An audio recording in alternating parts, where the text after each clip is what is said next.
안녕하세요. 성원쌤입니다. 오늘은 여러분들이 잘 알고 계시지만 꼭 실수가 나오는 이미지 플랜에 대해서 좀 설명을 드리려고 해요.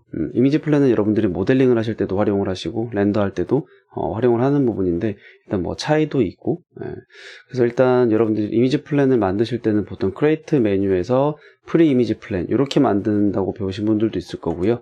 혹은 사이드 뷰나 프론트 뷰 이런 데서 이미지 플랜을 만드는 이 아이콘을 사용을 하시는 경우들도 있을 거예요. 그죠? 뭐 상관없습니다. 근데 이제 사이드 뷰와 탑 뷰와 프론트 뷰는 우리가 이제 오소그래픽 뷰라고 해서 이 원근감이 있는 퍼스펙티브 카메라랑은 조금 종류가 다릅니다. 그래서 일단 제가 프론트 뷰에서 이미지 플랜을 하나 만들어 볼게요.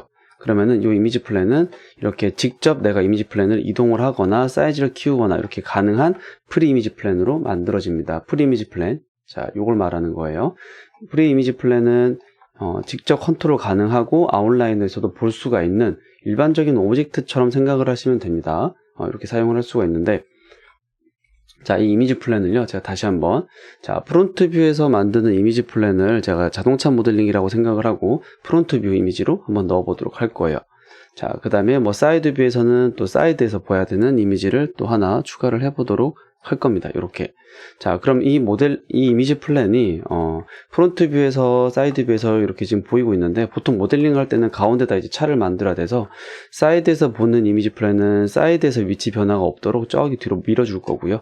프론트에서 보이는 것은 또 뒤로 이렇게 밀어주고 이 가운데서 자동차를 만들게 될 겁니다. 그죠? 근데 이렇게 하다 보면은 이쪽 뷰포트에서는 좀 걸리적거리는 경우들이 있어요. 그때는 이미지 플랜을 선택을 해서 요거는 이제 사이드 뷰 이미지 플랜이니까 그죠? 사이드 뷰 이미지 플랜이니까 디스플레이를 in all views가 아니라 looking through 카메라로 바꿔주시게 되면은 이 친구는 자 알아서 골라지네요. 이름 보고 찾아가네. 자 사이드 뷰에서만 보입니다. 자, 올 뷰랑은 다릅니다. 그 다음에 프론트 이미지 같은 경우에도 루킹 스루 카메라에서 프론트를 선택을 하시게 되면은 바꿉니다. 근데 뭐 이거를 뭐 탑으로 바꾼다 그러면은 탑에서 보이기도 하죠. 이렇게 카메라를 직접 지정을 해주는 방법도 있습니다. 요거 일단 좀 지워볼게요. 요게 프리 이미지 플랜이고요. 자, 그 다음에 퍼스펙티브 뷰에서 쓰는 이미지 플랜 또 따로 있죠. 자, 요건 제가 가만히 두고 카메라를 새로 하나 만들겠습니다. 자, 카메라 1번을 만들어서 이 녀석한테 이미지 플랜을 추가를 해볼게요.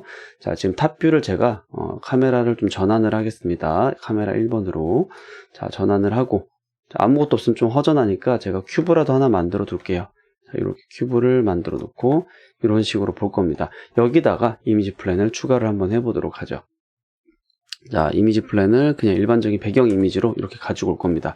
여기다가 뭐 CG로 이렇게 물건을 이렇게 어디다가 건물이랍시고 올려둘 수도 있겠죠? 아무튼 이렇게 배경을 지금 참고를 하고 있는 건데, 이때 여러분들은 이 레졸루션 게이트라고 하는 게 있어요.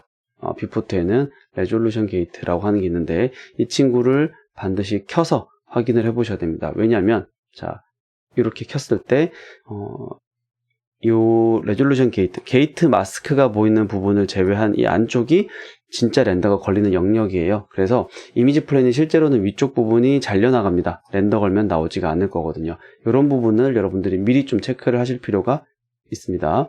간혹가다 그런 경우가 있어요.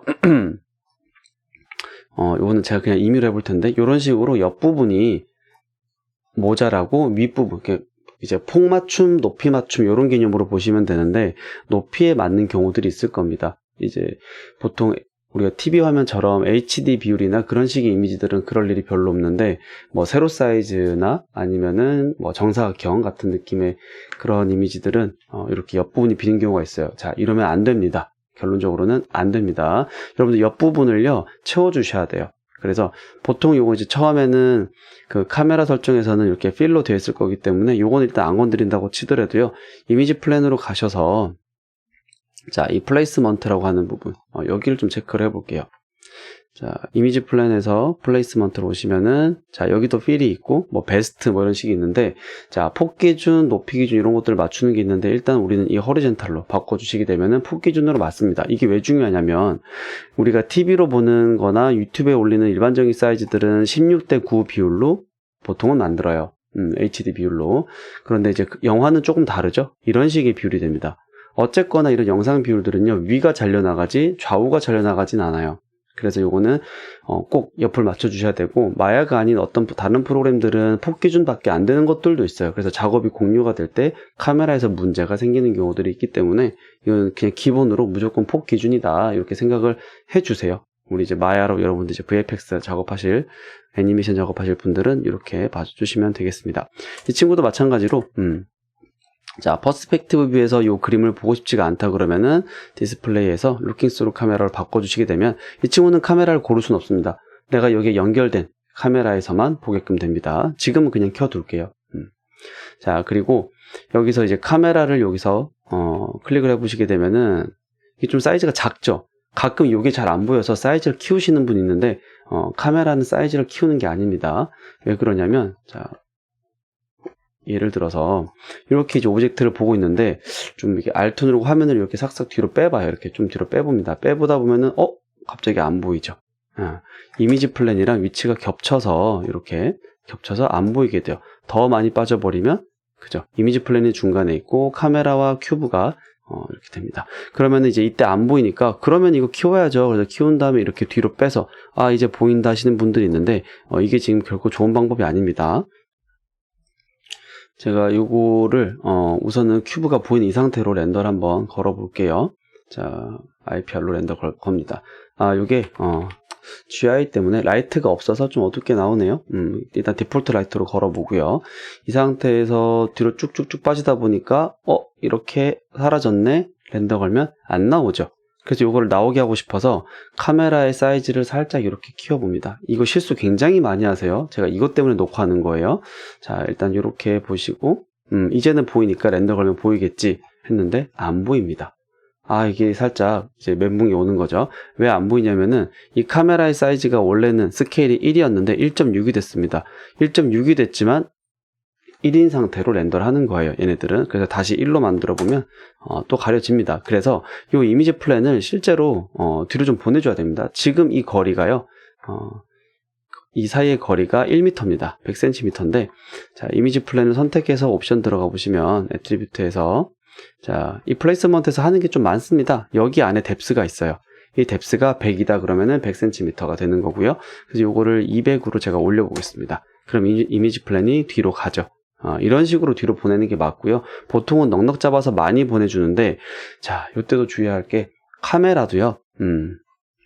카메라 쉐입에서 그 니어 클립 플랜이랑 파워 클립 플랜 두 가지가 있습니다. 요거는 제 눈이 카메라예요. 이렇게 이제 뭔가를 보고 있는데 어느 정도 거리가 있을 거 아니에요, 그죠? 그래서 멀리 보이는 것들이 너무 많이 있는 경우, 이제 게임 같은 데서 좀 그런 게 있죠. 멀어지면 오브젝트가 안 보이잖아요. 그것처럼 어느 정도 거리 이상은 렌더 걸지 마, 어느 정도 거리 안쪽에는 렌더 걸지 마, 이런 식으로 최소값 최대값을 만드는 경우가 있는데, 그게 이제 요겁니다. 그래서 지금 1만, 최대 1만이라고 되어 있죠. 이미지 플랜을 1만보다 더 큰 수치로 가져가게 되면은, 자, 이미지 플랜 뎁스 값을 200이 아니라 2만으로 가져가 볼게요. 안 나옵니다. 왜?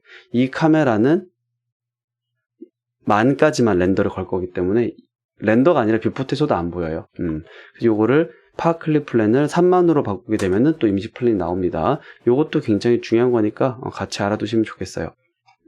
자, 일단 이미지 플랜의 거리를 조절하는 거 한번 해봤고요. 이렇게 쓰시면 됩니다. 그리고 카메라가 그래도 이거 너무 작아요, 저 좀 크게 보고 싶어요 하신 분들은 스케일을 키우지 마시고요. 카메라 선택하신 이후에 로케이터 스케일이 1로 되어 있죠. 이 친구를 올려보시게 되면 많이 커집니다. 이렇게 사용을 하시면 돼요. 그래서 일단 좀 어렵게 쓰지 말고 오늘 요 배운 내용들 가지고 사용을 하시면 좋을 것 같고요. 자, 그 다음에 굉장히 많이 실수하시는 거, 근데 이 실수가 되돌리기 조금 헷갈리는 거. 제가 이 부분 때문에 사실 진짜 이것 때문에 영상을 만든 거긴 해요. 많이들 까먹으시거든요. 자, 이미지 플랜을 제가 너무 멀리 보냈죠. 좀 당겨올게요. 자, 이미지 플랜을 300 정도만 가까이 가져와 보겠습니다. 자, 요 이미지 플랜이, 자, 숨겨야 되는 경우가 있을 거예요. 우리가 이미지 플랜을 만들 때는 이걸로 만들었을 텐데, 숨길 때도 이 친구를 클릭을 하면은 숨습니다. 자, 이미지 플랜 속성을 들어가 보시면은 맨 위쪽에 디스플레이 모드라고 하는 게 있습니다. RGBA라고 되어 있으면은 그림이 보여요. 근데 이거를 한번 눌러주시게 되면은 디스플레이 모드가 넌으로 바뀝니다. 직접 여기서 바꿀 수도 있습니다. 이렇게 껐다 켰다 하는 게 맞거든요. 근데 간혹 이제 이런 분들이 생기죠. 자주 생깁니다. 한 달에 한 번씩 꼭 봬요. 자, 요걸 선택을 하신 다음에 자, 이미지 플랜 숨깁시다 그러면은 올컨이 하고 이제 바로 H를 누르세요. 자, H를 누르면은 없어졌죠? 자, 그래서 일단 렌더를 합니다. 이해하고 렌더를 했는데 이렇게 되는 거죠. 선생님 저는 이상한데요. 그러고 이제 뭐 그런 식으로 다른 사람은 다 없는데 저만 보입니다. 이렇게 되는 경우가 있는데 자, 요때는요 H를 하시게 되면 안 됩니다. 이거 다시 한번 꺼내 볼게요. 자, 카메라 애트리뷰트로 들어가서 연결된 이미지 플랜으로 가봅니다. 이때도 쉐입이 있고요, 트랜스폼이 따로 있습니다. 쉐입 말고 트랜스폼으로 가볼게요. 자, 쉐입에서는 RGBA라고 되어 있죠. 활동을 하고 있는 겁니다. 자, 이미지 플랜으로 가신 다음에 자, 보통 여기서는 디스플레이 항목의 비저빌리티, 요게 우리가 일반적으로 오브젝트를 하이드 할 때 H 눌러서 쓰는 그 하이드가 이 친구거든요. 얘를 다시 켜주게 되면 이제는 보입니다. 그러니까 그냥 하이드를 해봐야 이미지 플랜은 동작을 하고 있는 거기 때문에 이렇게 하시면 절대 안 되고, 자, 하이퍼 쉐이드를 들어가 보시면은 여기도 이제 머티리얼이나 이제 텍스처나 유틸리티 뭐 이런 것도 여러 가지가 있습니다. 뭐 텍스처는 말 그대로 이미지 파일이나 램프 체커 같은 것들이고요. 유틸리티는 뭐 프로젝션이나 멀티플라이 디바이드나 이런 것들. 그다음에 이제 뭐 렌더링 노드에서는 또 렌더링 노드, 라이트에서는 라이트, 뭐 돔라이트 뭐 이런 것들. 카메라로 가 보시면 여기에서 카메라들, 그 다음에 이미지 플랜이 이렇게 보일 거예요. 여기서 찾아가지고 내가 지우고 다시 만들든지 뭐 그런 식으로 하셔도 되긴 합니다. 자, 어쨌든 굉장히 중요한 겁니다. 이거 H 누르지 마세요. 정말. 자, 그래서 여기서 직접 껐다가 켰다가 이렇게 렌더를 걸어 주셔야 안 나옵니다. 자, 이거는 중요한 부분이고요. 자, 또 한 가지 V-Ray 유저분들은 알고 계시면 되게 좋은 건데, 자, 옆에 있는 레이어 항목을 좀 꺼내 볼게요. 자, 지금 이미지 플랜을 켜둔 상태로 여러분들이 이제 색깔 보정을 하고 싶다 그래서 이 그림을 좀 바꿔보고 싶은 거예요. 여기다가 뭐 뉴 레이어 가셔가지고 뭐 컨스탄트나 익스포저나 이런 것들로 예를 들어서 뭐 노출 정도를 조금 더 올려보고 싶다 이러면은 내가 렌더 거는 이미지랑 같이 바뀔 거예요. 뭐 당연한 소리긴 하죠. 근데 이렇게 바꾸는 거 말고요, 배경은 그냥 이거 그대로 두고 이 친구만, 왜냐면 이건 어차피 나중에 원본이니까 이런 거는 보통 배경은 안 건드려요. 3D 렌더 하시는 분들이 이 배경은 완성된 걸 받아서 보통 건드리기 때문에 합성 단계나 오히려 이제 DI라고 하는 이제 편집실 뭐 이쯤에서 작업되는 그런 경우 말고는 이건 안 건드려요. 우리는 이거에 맞춰서 렌더를 하는 거지 배경을 건들진 않습니다. 아무튼 그렇게 해서 같이 바뀌니까 이게 지금 보기도 어렵고 그래요. 그러면 자, 이런 식으로 하시면 됩니다. 그 이미지 플랜을 끌 거예요. 끄고 나서 렌더를 걸면 자, 익스포저 조절했을 때 큐브의 노출값만 바뀌겠죠. 여기서 다시 한번 뉴 레이어 백그라운드를 추가하시게 되면요, 여기다가 이미지를 연결하는 거예요. 백그라운드.